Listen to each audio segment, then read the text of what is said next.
அளவற்ற அருளாளனும் நிகரற்ற அன்புடையோனுமாகிய அல்லாஹ்வின் திருப்பெயரால் துவங்குகிறேன். மக்களில் அறிவினர்கள் கூறுவார்கள், முஸ்லிம்களாகிய அவர்கள் முன்னர் நோக்கியிருந்த கிப்லாவை விட்டு திருப்பிவிட்டது எது என்று. நபியே, நீர் கூறும். கிழக்கும் மேற்கும் அல்லாஹ்வுக்கே உரியவை, தான் நாடியவரை அவன் நேர்வழியில் நடத்திச் செல்வான் என்று. இதே முறையில் நாம் உங்களை ஒரு நடுநிலையுள்ள உம்மத்தாக சமுதாயமாக ஆக்கியுள்ளோம். அப்படி ஆக்கியது நீங்கள் மற்ற மனிதர்களின் சாட்சியாளர்களாக இருப்பதற்காகவும், ரசூல் நம் தூதர் உங்கள் சாட்சியாளராக இருப்பதற்காகவுமே ஆகும். யார் நம் தூதரை பின்பற்றுகிறார்கள், யார் அவரை பின்பற்றாமல் தம் இரு குதிங்கால்கள் மீது திருப்பி செல்கிறார்கள் என்பதை அறிவித்து விடுவான் வேண்டி கிப்லாவை நிர்ணயித்தோம். இது அல்லாஹ் நேர்வழி காட்டியோருக்கு தவிர மற்றவர்களுக்கு நிச்சயமாக ஒரு பலுவாகவே இருந்தது. அல்லாஹ் உங்கள் ஈமானை, நம்பிக்கையை வீணாக்க மாட்டான்.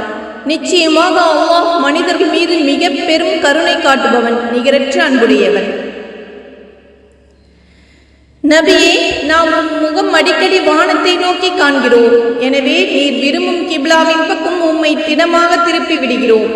ஆகவே நீர் இப்பொழுது மக்காவின் மஸ்ஜிதுல் ஹராம் பக்கம் முகத்தை திருப்பிக் கொள்ளும்.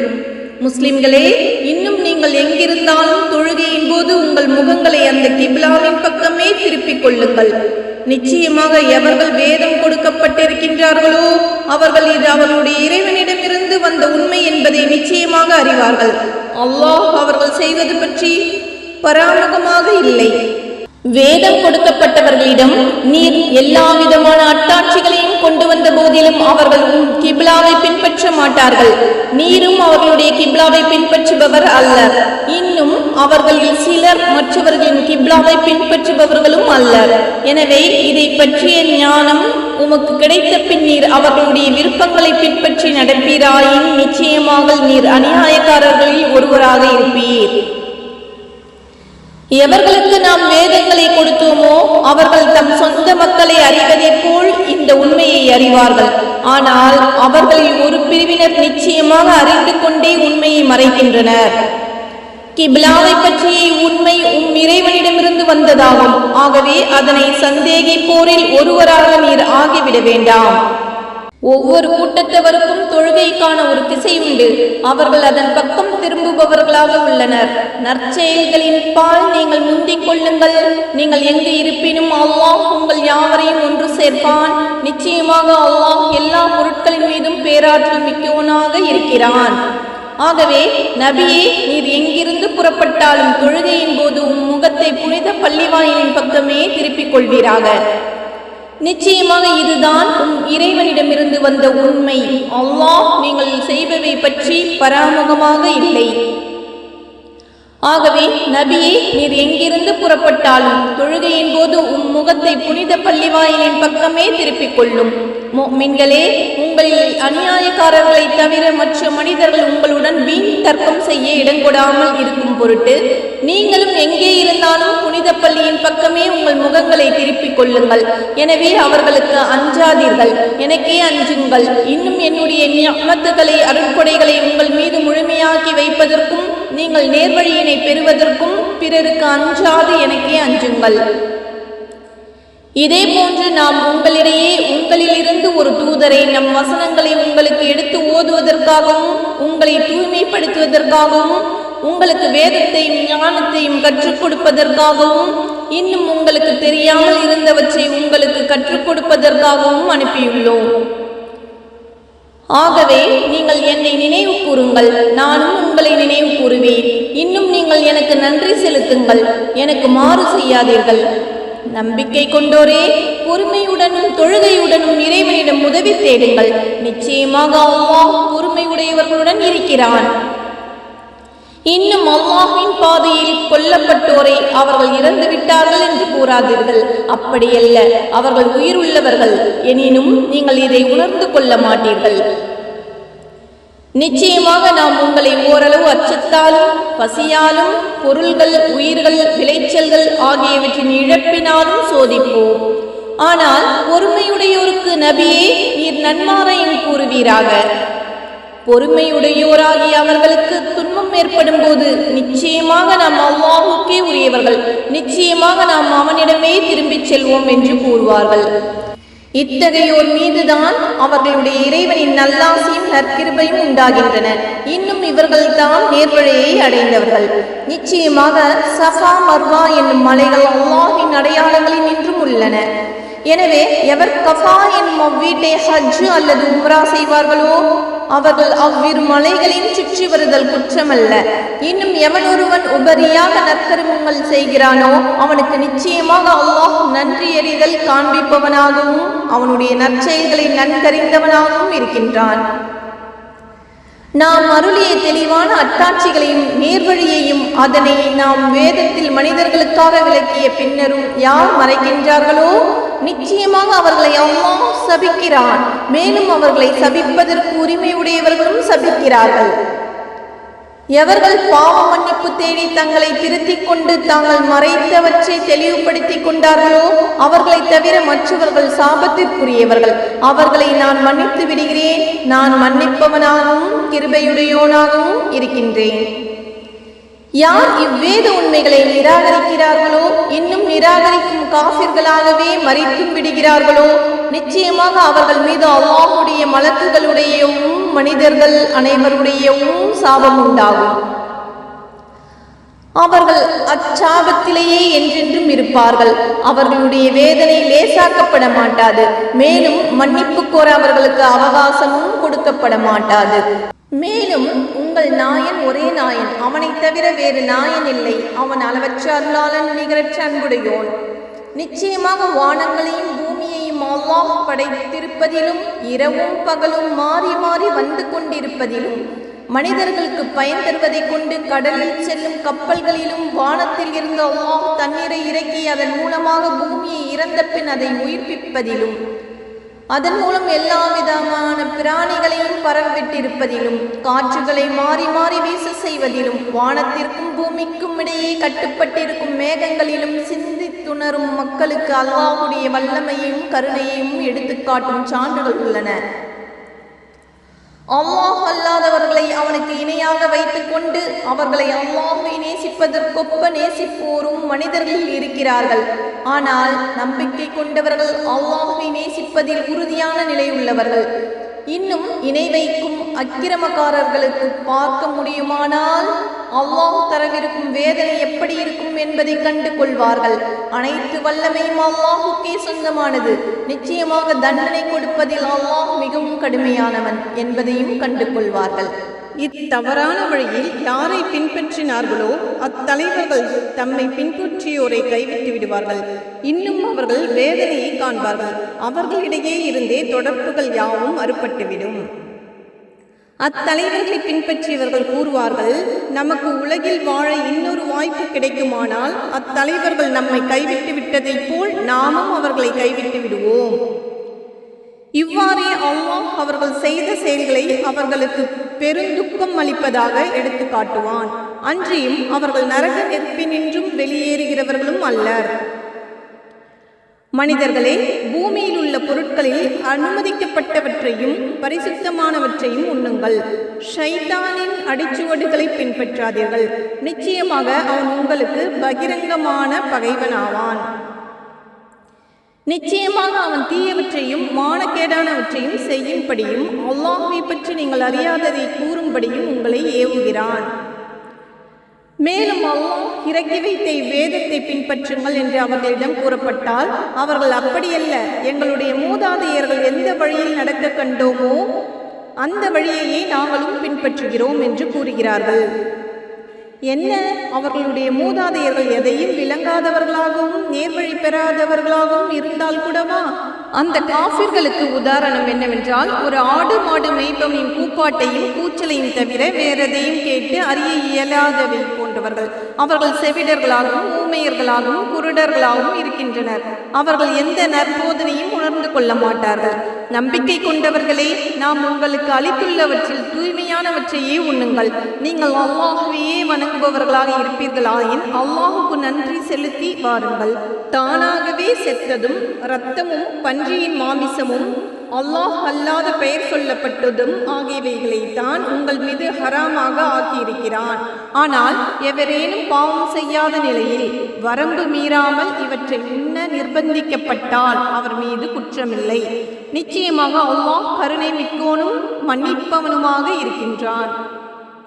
எவர் அல்லாஹ் வேதத்தில் அருளியவற்றை மறைத்து அதற்கு கிரயமாக சொற்பத்தொகை பெற்றுக்கொள்கிறார்களோ நிச்சயமாக அவர்கள் தங்கள் வயிறுகளில் நெருப்பை தவிர வேறு எதனையும் உட்கொள்ளவில்லை. மறுமை நாளில் அல்லாஹ் அவர்களிடம் பேசவும் மாட்டான், அவர்களை பரிசுத்தமாகவும் மாட்டான். அவர்களுக்கு துன்புறுத்தும் வேதனையும் உண்டு. அவர்கள் தாம் நேர்வழிக்கு பதிலாக வழிகேட்டையும் மன்னிப்பிற்கு பதிலாக வேதனையையும் விலைக்கு வாங்கி கொண்டவர்கள். இவர்களை நரக நெருப்பை சகித்து கொள்ள செய்தது எது? இதற்கு காரணம் நிச்சயமாக அல்லாஹ் இவ்வேதத்தை உண்மையுடன் அருள் செய்தான். நிச்சயமாக இன்னும் இவ்வேதத்திலே கருத்து வேறுபாடு கொண்டவர்கள் சத்தியத்தை விட்டும் பெரும் பிளவிலேயே இருக்கின்றனர். புண்ணியம் என்பது உங்கள் முகங்களை கிழக்கிலோ மேற்கிலோ திருப்பிக் கொள்வதில் இல்லை.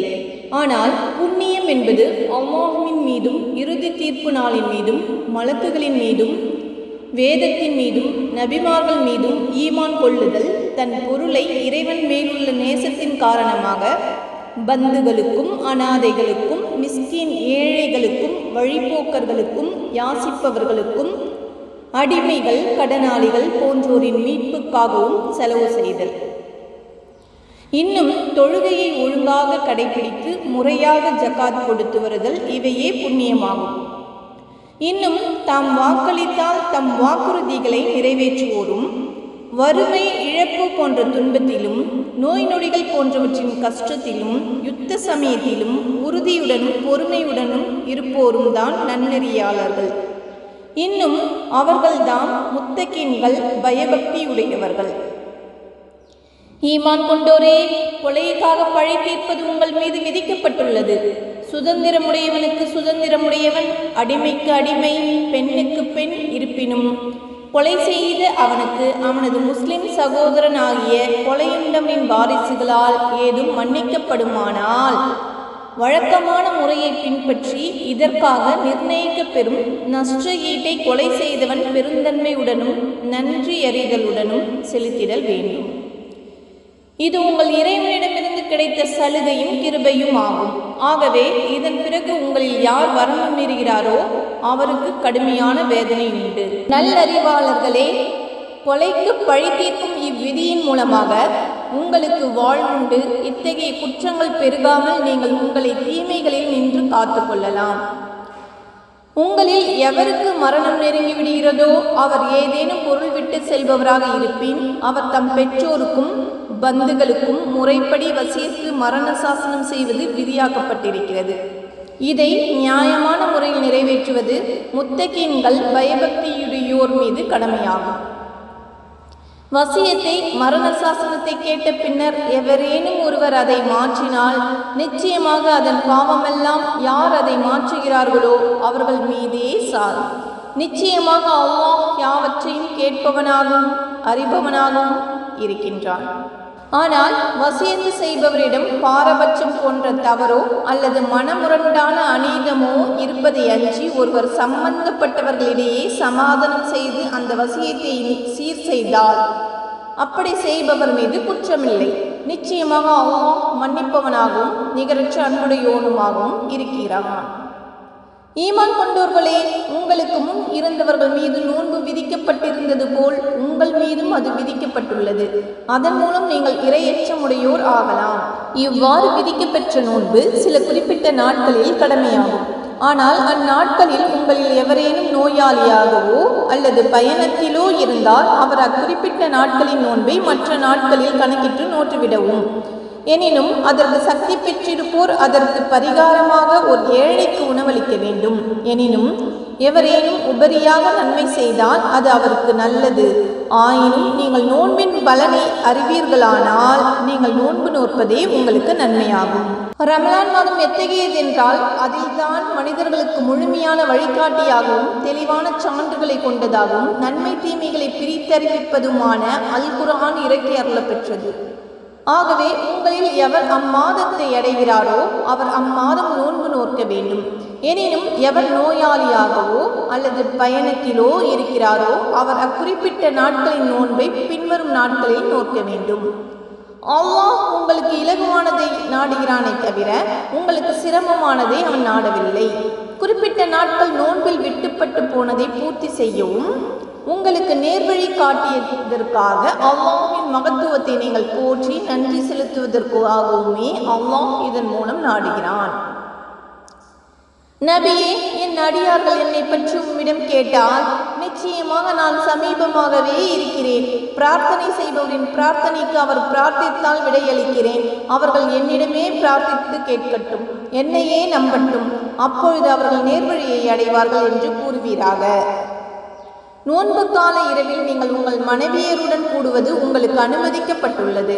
அவர்கள் உங்களுக்கு ஆடையாகவும் நீங்கள் அவர்களுக்கு ஆடையாகவும் இருக்கின்றீர்கள். நீங்கள் இரகசியமாக தம்மை தாமே வஞ்சித்துக் கொண்டிருந்ததை அல்லாஹ் நன்கறிவான். அவன் உங்கள் மீது இரக்கம் கொண்டு உங்களை மன்னித்தான். எனவே இனி நோன்பு இரவுகளில் உங்கள் மனைவியருடன் கூடி அல்லாஹ் உங்களுக்கு விதித்ததை தேடிக்கொள்ளுங்கள். இன்னும் ஃபஜ்ர் அதிகாலை நேரம் என்ற வெள்ளை நூல் இரவு என்ற கருப்பு நூலில் இருந்து தெளிவாக தெரியும் வரை உண்ணுங்கள், பருகுங்கள். பின்னர் இரவு வரும் வரை நோன்பை பூர்த்தி செய்யுங்கள். இன்னும் நீங்கள் பள்ளி வாசலில் தனித்து இஹ்திகாஃபில் இருக்கும்போது உங்கள் மனைவியருடன் கூடாதீர்கள். இவையே அல்லாஹ் விதித்த வரம்புகளாகும். அந்த வரம்புகளை தாண்ட முற்படாதீர்கள். இவ்வாறே கட்டுப்பாட்டுடன் தங்களை காத்து பயபக்தியுடையோர் ஆவதற்காக அல்லாஹ் தன்னுடைய சான்றுகளை தெளிவாக்குகின்றான். அன்றியும் உங்களுக்கிடையில் ஒருவர் மற்றவரின் பொருளை தவறான முறையில் சாப்பிடாதீர்கள். மேலும் நீங்கள் அறிந்து கொண்ட பிற மக்களின் பொருள்களில் இருந்து எந்த ஒரு பகுதியையும் அநியாயமாக தின்பதற்காக அதிகாரிகளிடம் லஞ்சம் கொடுக்க நெருங்காதீர்கள். நபியே, தேய்ந்து வளரும் பிறைகள் பற்றி உம்மிடம் கேட்கிறார்கள். நீர் கூறும், அவை மக்களுக்கு காலம் காட்டுபவையாகவும் ஹஜ்ஜையும் அறிவிப்பவையாகவும் உள்ளன. முஃமின்களே, ஹஜ்ஜை நிறைவேற்றிய பிறகு உங்கள் வீடுகளுக்குள் மேற்புறமாக வருவதில் புண்ணியம் எதுவும் வந்து விடுவது இல்லை. ஆனால் இறைவனுக்கு அஞ்சி நற்செயல் புரிவோரே புண்ணியமுடையோராவார். எனவே வீடுகளுக்குள் முறையான வாசல்கள் வழியாகவே செல்லுங்கள். நீங்கள் வெற்றியடையும் பொருட்டு அல்லாஹ் அஞ்சி நடந்து கொள்ளுங்கள். உங்களை எதிர்த்து போர் புரிபவர்களுடன் நீங்களும் அல்லாஹ்வின் பாதையில் போரிடுங்கள். ஆனால் வரம்பு மீறாதீர்கள். நிச்சயமாக அல்லாஹ் வரம்பு மீறுபவர்களை நேசிப்பதில்லை. உங்களை வெட்டிய அவர்கள் எங்கே காண கிடைப்பினும் அவர்களை கொல்லுங்கள். இன்னும் அவர்கள் உங்களை எங்கிருந்து வெளியேற்றினார்களோ அங்கிருந்து அவர்களை வெளியேற்றுங்கள். ஏனெனில் ஃபித்னா, குழப்பமும் கலகமும் உண்டாக்குதல் கொலை செய்வதை விட கொடியதாகும். இருப்பினும் மஸ்ஜிதுல் ஹராமில் அவர்கள் முதலில் உங்களிடம் சண்டையிடாத வரையில் நீங்கள் அவர்களுடன் சண்டையிடாதீர்கள். ஆனால் அங்கும் அவர்கள் உங்களுடன் சண்டையிட்டால் நீங்கள் அவர்களை கொல்லுங்கள். இதுதான் நிராகரிப்போருக்கு உரிய கூலியாகும். எனினும் அவர்கள் அவ்வாறு செய்வதில் மீண்டும் ஒதுங்கி விடுவார்களாயின் நீங்கள் அவர்களை கொல்லாதீர்கள். நிச்சயமாக அல்லாஹ் மிக மன்னிப்போனாகவும் கருணையுடையோனாகவும் இருக்கின்றான். ஃபித்னா, குழப்பமும் கலகமும் நீங்கி அல்லாஹுக்கே மார்க்கம் என்பது உறுதியாகும் வரை நீங்கள் அவர்களுடன் போரிடுங்கள். ஆனால் அவர்கள் ஒதுங்கி விடுவார்களானால் அக்கிரமக்காரர்கள் தவிர வேறு எவருடனும் பகை கொண்டு போர் செய்தல் கூடாது. போர் செய்வது விளக்கப்பட்டுள்ள ரஜப், துல்கஅதா, துல்ஹஜ், மொஹரம் ஆகிய புனித மாதத்திற்கு புனித மாதமே ஈடாகும். இதே போன்று எல்லா புனித பொருட்களுக்கும் ஈடு உண்டு. ஆகவே எவனாவது அம்மாதத்தில் உங்களுக்கு எதிராக வரம்பு கடந்து நடந்தால் உங்கள் மேல் அவன் எவ்வளவு வரம்பு மீறியுள்ளானோ அதே அளவு நீங்கள் அவன் மேல் வரம்பு மீறுங்கள். அல்லாஹ்வை பயந்து கொள்ளுங்கள். நிச்சயமாக அல்லாஹ் பயபக்தியுடையோருடன் இருக்கின்றான் என்பதை அறிந்து கொள்ளுங்கள். அல்லாஹ்வின் பாதையில் செலவு செய்யுங்கள். இன்னும் உங்கள் கைகளாலேயே உங்களை அழிவின் பக்கம் கொண்டு செல்லாதீர்கள். இன்னும் நன்மை செய்யுங்கள். நிச்சயமாக அல்லாஹ் முஹ்சின்களை, நன்மை செய்வோரை நேசிக்கின்றான். ஹஜ்ஜையும் உம்ராவையும் அல்லாஹுக்காக பூர்த்தி செய்யுங்கள். அப்படி பூர்த்தி செய்ய முடியாதவாறு நீங்கள் தடுக்கப்படுவீர்களாயின் உங்களுக்கு சாத்தியமான ஹதியு, ஆடு, மாடு, ஒட்டகம் போன்ற தியாக பொருளை அனுப்பிவிடுங்கள். அந்த ஹதியு குர்பான் செய்யப்படும் இடத்தை அடைவதற்கு முன் உங்கள் தலைமுடிகளை களையாதீர்கள். ஆயினும் உங்களில் எவரேனும் நோயாளியாக இருப்பதினாலோ அல்லது தலையில் ஏதேனும் தொந்தரவு தரக்கூடிய பிணியின் காரணமாகவோ தலைமுடியை இறக்கிக் கொள்ள வேண்டிய கட்டாயம் ஏற்பட்டால் அதற்கு பரிகாரமாக நோன்பு இருத்தல் வேண்டும், அல்லது தர்மம் கொடுத்தல் வேண்டும், அல்லது குர்பானி கொடுத்தல் வேண்டும். பின்னர் நெருக்கடி நீங்கி நீங்கள் சமாதான நிலையை பெற்றால் ஹஜ்ஜு வரை உம்ரா செய்வதின் சௌகரியங்களை அடைந்தோர் தனக்கு எது இயலுமோ அந்த அளவு குர்பானி கொடுத்தல் வேண்டும்.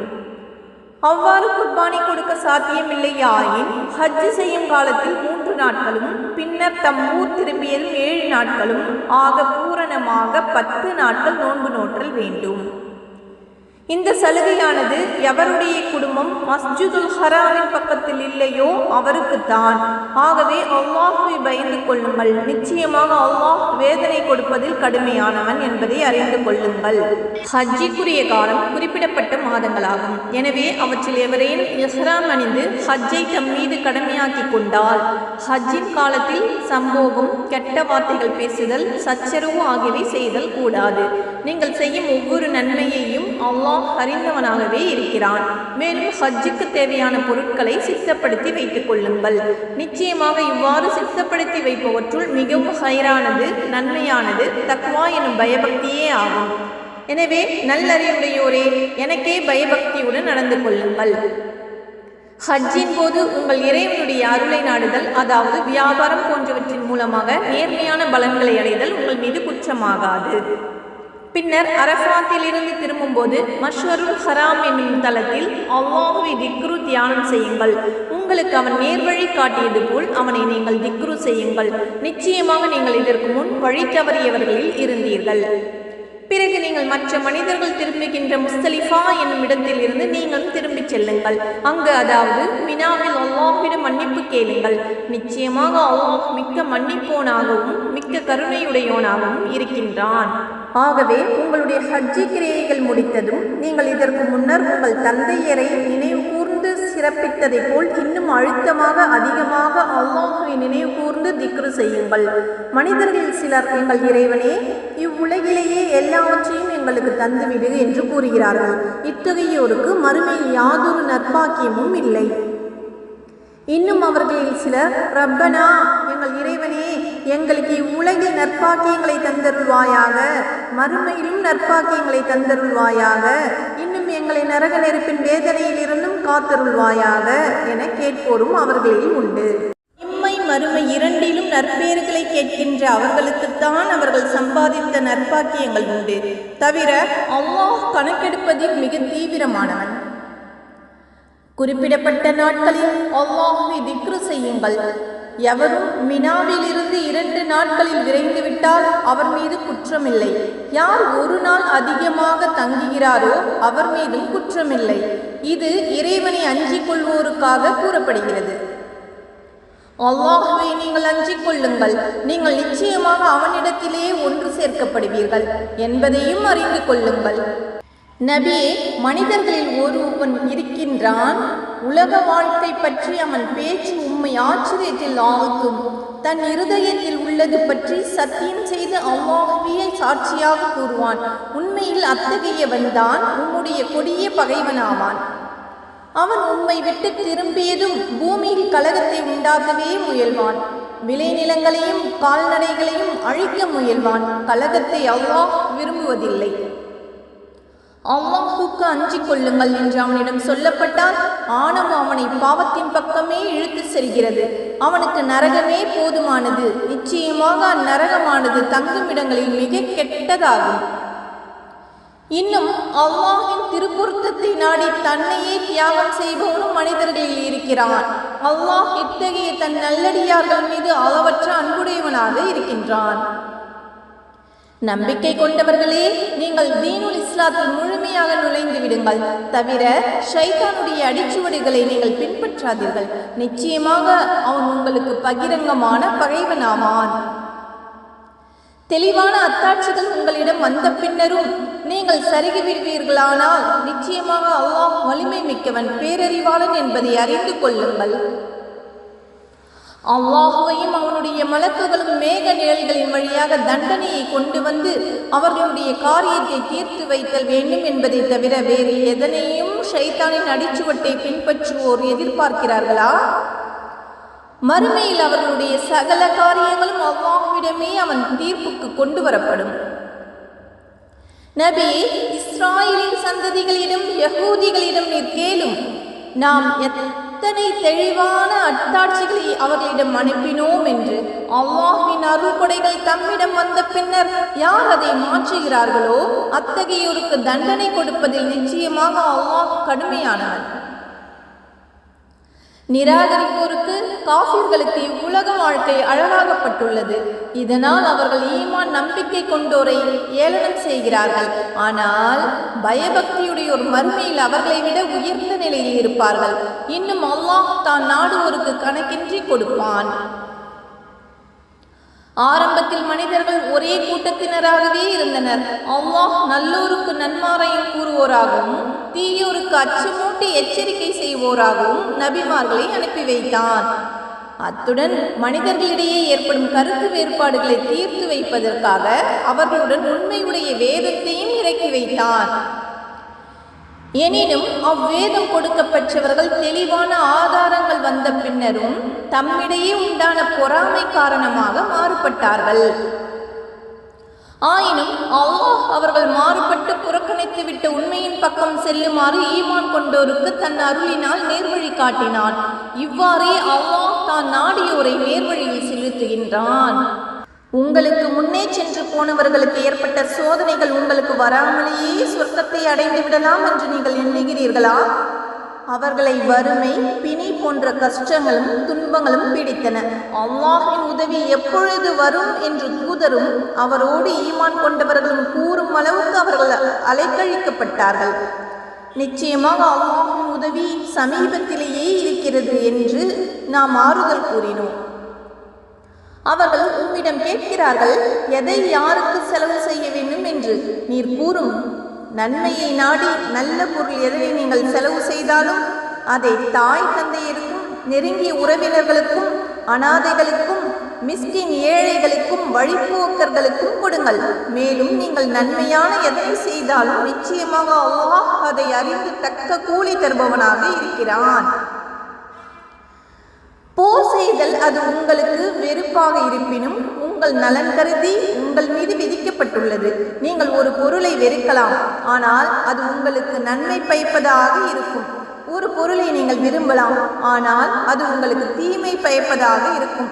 இவற்றையெல்லாம் அல்லாஹ் அறிவான், நீங்கள் அறிய மாட்டீர்கள். நபியே, புனிதமான விலக்கப்பட்ட மாதங்களில் போர் புரிவது பற்றி அவர்கள் உம்மிடம் கேட்கிறார்கள். நீர் கூறும், அக்காலத்தில் போர் செய்வது பெரும் குற்றமாகும். ஆனால் அல்லாஹின் பாதையை விட்டு தடுப்பதும் அவனை நிராகரிப்பதும் மஸ்ஜிதுல் ஹராமுக்குள் வரவிடாது தடுப்பதும் அங்குள்ளவர்களை அதிலிருந்து வெளியேற்றுவதும் ஆகியவற்றையெல்லாம் அதைவிட பெரும் குற்றங்களாகும். ஃபித்னா, குழப்பம் செய்வது கொலையை விட கொடியது. அவர்களுக்கு இயன்றால் உங்கள் மார்க்கத்தில் இருந்து உங்களை திருப்பி விடும் வரை உங்களுடன் போர் செய்வதை நிறுத்த மாட்டார்கள். உங்களில் எவரேனும் ஒருவர் தம்முடைய மார்க்கத்தில் இருந்து திரும்பி காஃபிராக நிராகரிப்பவராக இறந்துவிட்டால் அவர்களின் நற்கர்மங்கள் உலகத்திலும் மறு உலகத்திலும் பலம் தராமல் அழிந்துவிடும். இன்னும் அவர்கள் நரகவாசிகளாக அந்நெருப்பில் என்றென்றும் தங்கிவிடுவார்கள். நம்பிக்கை கொண்டோரும் காஃபிர்களின் கொடுமைகளால் நாட்டை விட்டு துறந்தவர்களும் அல்லாஹின் பாதையில் அறப்போர் செய்தோரும் அல்லாஹின் கருணையை ரஹ்மத்தை நிச்சயமாக எதிர்பார்க்கிறார்கள். மேலும் அல்லாஹ் மிகவும் மன்னிப்போனாகவும் பேரன்புடையோனாகவும் இருக்கின்றான். நபியே, மதுபானத்தையும் சூதாட்டத்தையும் பற்றி அவர்கள் உம்மிடம் கேட்கின்றனர். நீர் கூறும், அவ்விரண்டிலும் பெரும் பாவம் இருக்கிறது. மனிதர்களுக்கு அவற்றில் சில பலன்களும் உண்டு, ஆனால் அவ்விரண்டிலும் உள்ள பாவம் அவ்விரண்டிலும் உள்ள பலனை விட பெரியது. நபியே, தர்மத்திற்காக எதை செலவு செய்ய வேண்டும் என்று அவர்கள் உம்மிடம் கேட்கின்றனர். உங்கள் தேவைக்கு வேண்டியது போக மீதமானவற்றை செலவு செய்யுங்கள் என்று கூறுவீராக. நீங்கள் சிந்தித்து உணரும் பொருட்டு அல்லாஹ் தன் வசனங்களின் மத்தாட்சிகளையும் இவ்வாறு விவரிக்கின்றான். மேற்கூறிய இரண்டும் இவ்வுலகிலும் மறுமையிலும் என்ன பலன்களை தரும் என்பதை பற்றி நீங்கள் தெளிவு பெறுவதற்காக தன் வசனங்களை அவ்வாறு விளக்குகிறான். மேற்கூறிய இரண்டும் இவ்வுலகிலும் மறுமையிலும் என்ன பலன்களை தரும் என்பதை பற்றி நீங்கள் தெளிவு பெறுவதற்காக தன் வசனங்களை அவ்வாறு விளக்குகிறான். அனாதைகளை பற்றி அவர்கள் உம்மிடம் கேட்கின்றனர். நீர் கூறுவீராக, அவர்களுடைய காரியங்களை சீராக்கி வைத்தல் மிகவும் நல்லது. நீங்கள் அவர்களுடன் கலந்து வசிக்க நேரிட்டால் அவர்கள் உங்கள் சகோதரர்களே ஆவார்கள். இன்னும் அல்லாஹ் குழப்பம் உண்டாக்குபவனை சரி செய்பவன் என்றும் பிரித்தறிகிறான். அல்லாஹ் நாடியிருந்தால் உங்களை கஷ்டத்திற்குள்ளாக்கி இருப்பான். நிச்சயமாக அல்லாஹ் மிகைத்தவன், ஞானமிக்கவன். அல்லாஹுக்கு இணை வைக்கும் பெண்களை அவர்கள் நம்பிக்கை கொள்ளும் வரை நீங்கள் திருமணம் செய்து கொள்ளாதீர்கள். இணை வைக்கும் ஒரு பெண் உங்களை கவரக்கூடியவளாக இருந்த போதிலும் அவளை விட முஃமினான ஒரு அடிமை பெண் நிச்சயமாக மேலானவள் ஆவாள். அவ்வாறே இணை வைக்கும் ஆண்களுக்கு அவர்கள் நம்பிக்கை கொள்ளும் வரை முஃமினான பெண்களுடன் நீங்கள் திருமணம் செய்து வைக்காதீர்கள். இணை வைக்கும் ஆண் உங்களுக்கு கவர்ச்சி ஊட்டுபவனாக இருந்த போதிலும் ஒரு முஃமினான அடிமை அவனை விட மேலானவன். நிராகரிப்போராகிய இவர்கள் உங்களை நரக நெருப்பின் பக்கம் அழைக்கின்றார்கள். ஆனால் அல்லாஹுவோ தன் கிருபையால் சொர்க்கத்தின் பக்கமும் மன்னிப்பின் பக்கமும் அழைக்கின்றான். மனிதர்கள் படிப்பினை பெறுவதற்காக தன் வசனங்களை அவன் தெளிவாக விளக்குகிறான். மாதவிடாய் பற்றியும் உம்மிடம் வினவுகிறார்கள். நீ கூறும், அது ஒரு உபாதையான தீட்டு ஆகும். ஆகவே மாதவிடாயின் போது பெண்களை விட்டும் விலகி இருங்கள். அவர்கள் தூய்மையாகும் வரை அவர்களை அணுகாதீர்கள்.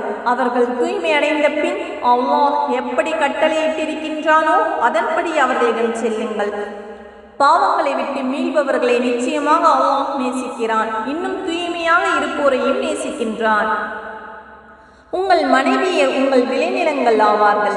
எனவே உங்கள் விருப்பப்படி உங்கள் விளைநிலங்களுக்கு செல்லுங்கள். உங்கள் ஆத்மாக்களுக்காக முற்கூட்டியே நற்கர்மங்களின் பலனை அனுப்புங்கள். அல்லாஹுக்கு அஞ்சுங்கள். மறுமையில் அவனை சந்திக்க வேண்டும் என்பதை உறுதியாக அறிந்து கொள்ளுங்கள். நம்பிக்கை கொண்டவர்களுக்கு நற்செய்தி கூறுவீராக. இன்னும் நீங்கள் அல்லாஹ்வை கொண்டு சத்தியம் செய்வதனால் நீங்கள் நற்கர்மங்கள் செய்தல், இறைபக்தியுடன் நடத்தல், மனிதர்களிடையே சமாதானம் செய்து வைத்தல் போன்றவற்றில் அவனை ஒரு தடையாக செய்து விடாதீர்கள். அல்லாஹ் யாவற்றையும் செவியுறுவோனாகவும் நன்கறிபவனாகவும் இருக்கின்றான். யோசனையின்றி நீங்கள் செய்யும் வீணான சத்தியங்களுக்காக அல்லாஹ் உங்களை குற்றம் பிடிக்க மாட்டான். ஆனால் உங்களுடைய இதயங்கள் வேண்டுமென்றே சம்பாதித்துக் கொண்டதை பற்றி உங்களை குற்றம் பிடிப்பான். இன்னும் அல்லாஹ் மன்னிப்போனாகவும் மிக்க பொறுமையுடையோனுமாகவும் இருக்கின்றான். தங்கள் மனைவியருடன் கூடுவதில்லை என்று சத்தியம் செய்து கொண்டு விலகி இருப்பவர்களுக்கு 4 மாத தவணை உள்ளது. எனவே அதற்குள் அவர்கள் மீண்டும் சேர்ந்து கொண்டால் நிச்சயமாக அல்லாஹ் மன்னிப்போனாகவும் மிக்க கருணையுடையோனுமாகவும் இருக்கின்றான். ஆனால் அவர்கள் தலாக் விவாக விலக்கு செய்து கொள்ள உறுதி கொண்டார்களானால் நிச்சயமாக அல்லாஹ் யாவற்றையும் செவியுறுவோனாகவும் நன்கறிபவனாகவும் இருக்கின்றான். தலாக் கூறப்பட்ட பெண்கள் தங்களுக்கு 3 மாதவிடாய்கள் ஆகும் வரை பொறுத்திருக்க வேண்டும். அல்லாஹ்வையும் இறுதி நாளையும் அவர்கள் நம்புவார்களாயின் தம் கற்ப கோளறைகளில் அல்லாஹ் படைத்திருப்பதை மறைத்தல் கூடாது. ஆனால் பெண்களின் கணவர்கள் அவர்களை திரும்ப அழைத்துக் கொள்வதன் மூலம் இணக்கத்தை நாடினால் அத்தவணைக்குள் அவர்களை மனைவியராக திருப்பிக் கொள்ள அவர்களுக்கு அதிக உரிமை உண்டு. கணவர்களுக்கு பெண்களிடம் இருக்கும் உரிமைகள் போன்று முறைப்படி அவர்கள் மீது பெண்களுக்கும் உரிமை உண்டு. ஆயினும் ஆண்களுக்கு அவர்கள் மீது ஒரு படி உயர் உண்டு. மேலும் அல்லாஹ் வல்லமையும் ஞானமும் மிக்கோனாக இருக்கின்றான். இத்தகைய தலாக் 2 முறைகள் தான் கூறலாம். பின் தவணைக்குள் முறைப்படி கணவன் மனைவியாக சேர்ந்து வாழலாம் அல்லது நேர்மையான முறையில் பிரிந்து போக விட்டுவிடலாம். அவ்விருவரும் அல்லாஹ்வின் வரம்புகளை நிலைநிறுத்த முடியாது என்று அஞ்சும் போது தவிர நீங்கள் மனைவியருக்கு கொடுத்தவற்றில் இருந்து யாதொன்றையும் திருப்பி எடுத்துக் கொள்ளுதல் கூடாது. இன்னும் நீங்கள் அல்லாஹ்வின் வரம்புகளை அவர்களால் நிலைநிறுத்த முடியாது என்று அஞ்சினால் அவள் கணவனுக்கு ஏதேனும் ஈடாக கொடுத்து பிரிந்து விடுவதில் குற்றமில்லை. இவை அல்லாஹ் ஏற்படுத்தியுள்ள வரையறைகளாகும். ஆகையால் அவற்றை மீறாதீர்கள். எவர் அல்லாஹ்வின் வரையறைகளை மீறுகிறார்களோ அவர்கள் அக்கிரமக்காரர்கள் ஆவார்கள். மீட்ட முடியாதபடி, அதாவது 2 தடவை தலாக் சொன்ன பின்னர் 3ஆம் தலாக் சொல்லிவிட்டால் கணவன் அப்பெண்ணை மறுமணம் செய்து கொள்ள முடியாது. ஆனால் அவள் வேறு ஒருவனை மணந்து அவனும் அவளை தலாக் சொன்னால், அதன் பின் முதற்கணவன் மனைவி சேர்ந்து வாழ நாடினால், அதன் மூலம் அல்லாஹ்வுடைய வரம்புகளை நிலைநிறுத்த முடியும் என்று எண்ணினால், அவர்கள் இருவரும் மறுமணம் செய்து கொண்டு மணவாழ்வில் மீள்வது குற்றமல்ல. இவை அல்லாஹ்வின் வரையறைகளாகும். இவற்றை அல்லாஹ் புரிந்து கொள்ளக்கூடிய மக்களுக்கு தெளிவாக எடுத்து காட்டுகிறான். மீளக்கூடிய தலாக் கூறி தவணை இத்தா முடிவதற்குள் முறைப்படி அவர்களை உங்களுடன் நிறுத்திக் கொள்ளுங்கள். அல்லது இத்தா தவணை முடிந்ததும் முறைப்படி அவர்களை விடுவித்து விடுங்கள். ஆனால் அவர்களை உங்களுடன் வைத்துக்கொண்டு அவர்களை துன்புறுத்தாதீர்கள். அவர்களிடம் வரம்பு மீறி நடவாதீர்கள். இவ்வாறு ஒருவர் நடந்து கொள்வாரானால் அவர் தமக்குத்தாமே தீங்கிழைத்துக் கொள்கிறார். எனவே அல்லாஹ்வின் வசனங்களை கேலி கூத்தாக ஆக்கிவிடாதீர்கள். அவன் உங்களுக்கு அளித்த அருள் கொடைகளையும் உங்கள் மீது இறக்கிய வேதத்தையும் ஞானத்தையும் சிந்தித்து பாருங்கள். இவற்றை கொண்டு அவன் உங்களுக்கு நற்போதனை செய்கிறான். அல்லாஹ்வை அஞ்சுங்கள். நிச்சயமாக அல்லாஹ் யாவற்றையும் நன்கறிபவனாக இருக்கின்றான் என்பதை அறிந்து கொள். இன்னும் பெண்களை நீங்கள் தலாக் செய்து அவர்களும் தங்களுடைய இத்தா தவணையை பூர்த்தி செய்துவிட்டால் அவர்கள் தாங்கள் விரும்பி ஏற்கும் கணவர்களை முறைப்படி திருமணம் செய்து கொள்வதை தடுக்காதீர்கள். உங்களில் யார் அல்லாஹ்வின் மீதும் இறுதி நாள் மீதும் நம்பிக்கை கொண்டுள்ளார்களோ அவர்களுக்கு இதை கொண்டு உபதேசிக்கப்படுகிறது. இதன்படி நடப்பது உங்களுக்கு நற்பண்பும் தூய்மையும் ஆகும். இதன் நலன்களை அல்லாஹ் அறிவான், நீங்கள் அறிய மாட்டீர்கள். தலாக் சொல்லப்பட்ட மனைவியர் தம் குழந்தைகளுக்கு பூர்த்தியாக பால் ஊட்ட வேண்டுமென்று தந்தை விரும்பினால், தாய்மார்கள் தங்கள் குழந்தைகளுக்கு நிரப்பமான 2 ஆண்டுகள் பாலூட்டுதல் வேண்டும். பாலூட்டும் தாய்மார்களுக்கு ஷரியத்தின் முறைப்படி உணவும் உடையும் கொடுத்து வருவது குழந்தையுடைய தகப்பன் மீது கடமையாகும். எந்த ஒரு ஆத்மாவும் அதன் சக்திக்கு மேல் எதுவும் செய்ய நிர்பந்திக்கப்பட மாட்டாது. தாயை அவளுடைய குழந்தையின் காரணமாகவோ அல்லது தந்தையை அவன் குழந்தையின் காரணமாகவோ துன்புறுத்தப்பட மாட்டாது. குழந்தையின் தந்தை இறந்துவிட்டால் அதை பரிபாலிப்பது வாரிசுகள் கடமையாகும். இன்னும் தாய் தந்தையர் இருவரும் பரஸ்பரம் இணங்கி ஆலோசித்து பாலூட்டலை நிறுத்த விரும்பினால் அது அவர்கள் இருவர் மீதும் குற்றமாகாது. தவிர ஒரு செவிலி தாயை கொண்டு உங்கள் குழந்தைகளுக்கு பாலூட்ட விரும்பினால் அதில் உங்களுக்கு ஒரு குற்றமும் இல்லை. ஆனால் அக்குழந்தையின் தாய்க்கு உங்களிடமிருந்து சேர வேண்டியதை முறைப்படி செலுத்திவிட வேண்டும். அல்லாஹ்வுக்கு அஞ்சி நடந்து கொள்ளுங்கள். நிச்சயமாக அல்லாஹ் நீங்கள் செய்வதை பார்ப்பவனாக இருக்கிறான் என்பதை அறிந்து கொள்ளுங்கள். உங்களில் எவரேனும் மனைவியரை விட்டு மரணித்தால் அம்மனைவியர் 4 மாதம் 10 நாள் பொறுத்திருக்க வேண்டும். இந்த தவணை பூர்த்தியானதும் அவர்கள் தங்கள் நாட்டத்துக்கு ஒப்ப தங்கள் காரியத்தில் ஒழுங்கான முறையில் எதுவும் செய்து கொள்வதில் உங்கள் மீது குற்றமில்லை. அல்லாஹ் நீங்கள் செய்வதை நன்கறிந்தவனாகவே இருக்கின்றான். இவ்வாறு இருக்கும் பெண்ணுடன் திருமணம் செய்ய கருதி அது பற்றி குறிப்பாக அறிவிப்பதிலோ அல்லது மனதில் மறைவாக வைத்திருப்பதிலோ உங்கள் மீது குற்றமில்லை. நீங்கள் அவர்களை பற்றி எண்ணுகிறீர்கள் என்பதை அல்லாஹ் அறிவான். ஆனால் இரகசியமாக அவர்களிடம் திருமணம் பற்றி வாக்குறுதி செய்து கொள்ளாதீர்கள். ஆனால் இது பற்றி வழக்கத்திற்கு ஒத்த மாற்றத்திற்கு உகந்த சொல்லை நீங்கள் சொல்லலாம். இன்னும் இத்தாவின் கெடு முடியும் வரை திருமணம் பந்தத்தை பற்றி தீர்மானித்து விடாதீர்கள். அல்லாஹ் உங்கள் உள்ளங்களில் உள்ளதை நிச்சயமாக அறிகின்றான் என்பதை நீங்கள் அறிந்து அவனுக்கு அஞ்சி நடந்து கொள்ளுங்கள். நிச்சயமாக அல்லாஹ் மன்னிப்பவனாகவும் பொறுமையாளனாகவும் இருக்கின்றான் என்பதை அறிந்து கொள்ளுங்கள். பெண்களை நீங்கள் தீண்டுவதற்கு முன் அல்லது அவனுடைய மகரை நிச்சயம் செய்வதற்கு முன் தலாக் சொன்னால் உங்கள் மீது குற்றமில்லை. ஆயினும் அவர்களுக்கு பலனுள்ள பொருட்களை கொடுத்து உதவுங்கள். அதாவது செல்வம் படைத்தவன் அவனுக்கு தக்க அளவும் ஏழை அவனுக்கு தக்க அளவும் கொடுத்து உதவி நியாயமான முறையில் உதவி செய்தல் வேண்டும். இது நல்லோர் மீது கடமையாகும். ஆயினும் அப்பெண்களை தீண்டுவதற்கு முன் ஆனால் மகர் நிச்சயித்த பின் நீங்கள் தலாக் சொல்வீர்கள் ஆயின் நீங்கள் குறிப்பிட்டிருந்த மகர் தொகையில் பாதி அவர்களுக்கு உண்டு.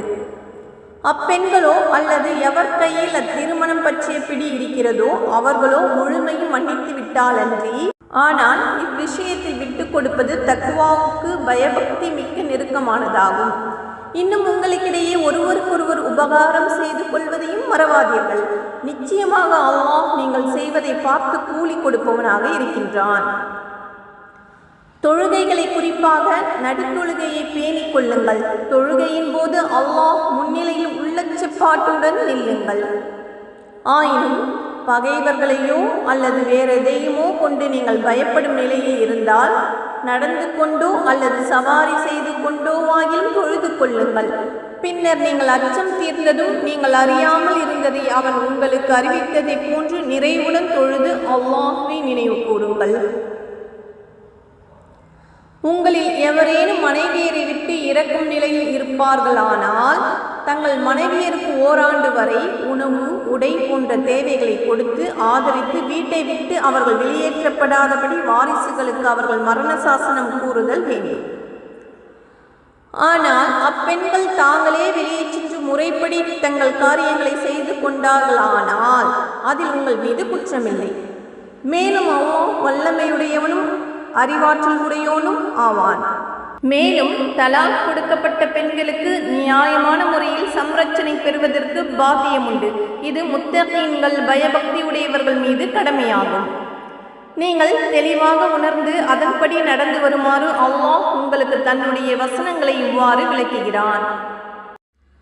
நபியே, மரண பயத்தால் தம் வீடுகளை விட்டும் ஆயிரக்கணக்கில் வெளியேறியவர்களை நீர் கவனிக்கவில்லையா? அல்லாஹ் அவர்களிடம் இறந்து விடுங்கள் என்று கூறினான். மீண்டும் அவர்களை உயிர்ப்பித்தான். நிச்சயமாக அல்லாஹ் மனிதர்கள் மீது பெரும் கருணையுடையவன். ஆனால் மனிதர்களில் பெரும்பாலோர் நன்றி செலுத்துவதில்லை. முஃமின்களே, நீங்கள் அல்லாஹ்வின் பாதையில் போரிடுங்கள். நிச்சயமாக அல்லாஹ் யாவற்றையும் செவிமடுப்பவனாகவும் நன்கறிபவனாகவும் இருக்கின்றான் என்பதையும் அறிந்து கொள்ளுங்கள். கஷ்டத்தில் இருப்போருக்காக அல்லாஹ்வுக்கு அழகிய கடன் எவர் கொடுக்கின்றாரோ அதை அவருக்கு அவன் 2 மடங்காக்கி பன்மடங்காக செய்வான். அல்லாஹ் தான் உங்கள் செல்வத்தை சுருக்குகிறான். அவனே அதை பெருக்கியும் தருகிறான். அன்றியும் நீங்கள் அவனிடமே மீட்கப்படுவீர்கள். நபியே, மூசாவுக்கு பின் இஸ்ரவேல் மக்களின் தலைவர்களை நீர் கவனித்தீரா?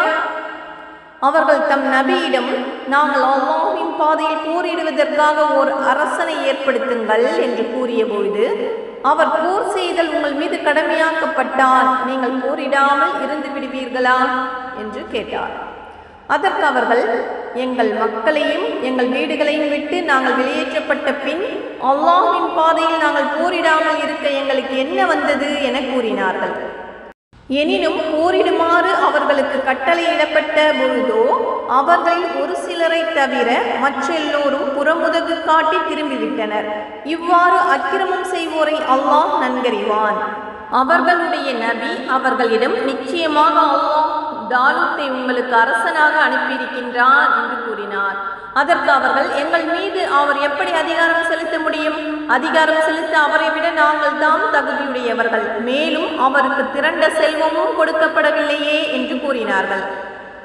அதற்கு அவர், நிச்சயமாக அல்லாஹ் உங்களை விட மேலாக அவரையே தேர்ந்தெடுத்திருக்கின்றான். இன்னும் அறிவாற்றலிலும் உடல் வலிமையிலும் அவருக்கு அதிகமாக வழங்கியுள்ளான். அல்லாஹ் தான் நாடியோருக்கு தன் அரசு அதிகாரத்தை வழங்குகிறான். இன்னும் அல்லாஹ் விசாலமான கொடையுள்ளவன், யாவற்றையும் நன்கறிபவன் என்று கூறினார். இன்னும் அவர்களுடைய நபி அவர்களிடம், நிச்சயமாக அவருடைய அரசதிகாரத்திற்கு அடையாளமாக உங்களிடம் ஒரு தாபூத் பேழை வரும். அதில் உங்களுக்கு உங்கள் இறைவனிடம் இருந்து ஆறுதல் கொடுக்கக்கூடியவை இருக்கும்.